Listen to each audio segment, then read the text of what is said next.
السلام علیکم۔ آج بھی میں ہمیشہ کی طرح ایک سچے واقعہ کے ساتھ حاضر خدمت ہوں۔ آج کا جو واقعہ ہے وہ ہمیں شیخو پورہ سے عمیر نے سینڈ کیا ہے۔ آئیے انہی کی زبانی سنتے ہیں۔ ابا کے بعد بڑا بھائی ہونے کی حیثیت سے ذمہ داری ساری مجھ پر آن پڑی اور مجھے اپنا گھرانہ چھوٹے بھائی کے حوالے کر کے بڑے شہر نوکری ڈھونڈنے کے لیے آنا پڑا۔ یوں روزگار کی تلاش مجھے لاہور لے آئی۔ کافی بھاگ دوڑ کے بعد پرانے لاہور کی تنگ گلیوں میں انتہائی کم کرائے پر مکان مل گیا تھا۔ 2 کمروں کا مکان میرے لیے کسی نعمت سے کم نہ تھا۔ گھر اچھا صاف ستھرا بنا ہوا تھا۔ میں نے گھر کی صفائی کی اور ایک کمرے میں اپنے ساتھ لائی ہوئی چادر بچھا کر لیٹ گیا۔ بھوک کا احساس شدت سے ہو رہا تھا، لیکن تھکن کا احساس کچھ کرنے نہیں دے رہا تھا۔ اب صبح ہی کھا لوں گا، یہی سوچ کر میں کروٹیں بدلنے لگا جب اچانک دروازے پر دستک ہوئی۔ کون آ گیا اس وقت؟ الفت تو بہت ہوئی مگر دیکھنا ضروری تھا۔ جا کر دروازہ کھولا تو کوئی نہیں تھا۔ جھنجھلا کر پلٹا۔ اچانک میری نظر دروازے کی چوکھٹ پر پڑی۔ ایک ٹرے رکھی ہوئی تھی، اس پر کپڑا ڈھکا ہوا تھا۔ جھک کر کپڑا ہٹایا تو اندر گوشت کا سالن اور چپاتیاں رکھی ہوئی تھیں۔ بھوک چمک اٹھی۔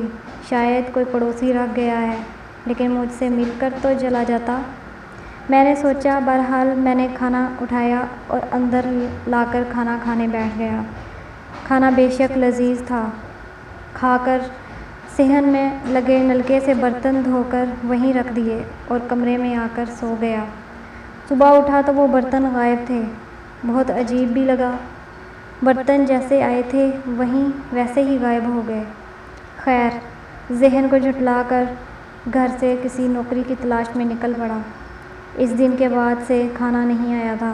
ویسے بھی رات کو واپسی پر میں اپنا کھانا خود لے کر آتا تھا، لیکن عجیب بات یہ تھی کہ میرا بچا ہوا کھانا صبح غائب ملتا تھا۔ ان باتوں سے مجھے اندازہ ہو گیا تھا کہ گھر میں کوئی اور مخلوق بھی ہے ضرور، بہرحال وہ مجھے نقصان نہیں پہنچا رہی تھی۔ یہاں رہتے ہوئے 5واں دن ہو چلا تھا۔ ایک رات میں صحن میں چادر بچھا کر تکیہ لے کر لیٹ گیا۔ ہوا بہت اچھی چل رہی تھی۔ نیند آنے لگی۔ آدھی رات کو میری آنکھ عجیب و غریب شور کی آواز سے کھلی۔ میں نے اندازہ لگایا تو آواز اس دوسرے کمرے سے آ رہی تھی جس میں نے ابھی تک استعمال نہیں کیا تھا۔ پہلے سوچا کہ خاموشی سے لیٹا رہوں، پھر انسانی تجسس نے مجھے اٹھ کر کھڑا کر دیا۔ دھیمے دھیمے چلتا ہوا میں کمرے تک پہنچا۔ ذرا سا دروازہ کھول کر اندر جھانکا تو اندر کا منظر دیکھ کر میں ہل گیا۔ اندر پورا کمرہ ایسے بچوں سے بھرا ہوا تھا جن کے سر اپنے جسم سے زیادہ بڑے تھے۔ بڑی بڑی لال آنکھیں، ناک تھی ہی نہیں، بھیانک موٹے موٹے ہونٹ، سوکھی ڈنڈیوں جیسے ہاتھوں کی لمبی لمبی انگلیوں پر کانٹے دار ناخن، اور وہ پورے کمرے میں اس طرح اچھل کود کر رہے تھے جیسے کھیل رہے ہوں۔ میری تو سٹی گم ہو گئی تھی۔ میں آنکھیں پھاڑے دیکھ ہی رہا تھا کہ کسی نے پیچھے سے میرے کندھے پہ ہاتھ رکھا۔ میرا دل اچھل کر حلق سے باہر آنے کو تھا۔ میں نے ذرا سی گردن گھما کر اپنے کندھے کی طرف دیکھا۔ کالی سیاہ لمبی لمبی انگلیاں میرے کندھے پر ٹکی ہوئی تھیں۔ یہ میرے بچے ہیں، تمہیں اچھے لگے؟ اس چیز کے بولنے پہ میں نے نظر اٹھا کر دیکھا۔ ایک بہت لمبی عورت کسی درخت جتنی میرے کندھے پر ہاتھ رکھے کھڑی تھی۔ اس کے سیاہ بال فرش تک آ رہے تھے اور پھر اس کے بعد مجھے ہوش نہ رہا۔ میں نہ جانے کب تک بے ہوش پڑا رہا۔ ہوش آیا تو دوپہر ہو رہی تھی۔ میں اس کمرے کے باہر پڑا ہوا تھا۔ اب وہاں کچھ بھی نہ تھا، البتہ کھانے کی ایک ٹرے میرے برابر میں رکھی ہوئی تھی۔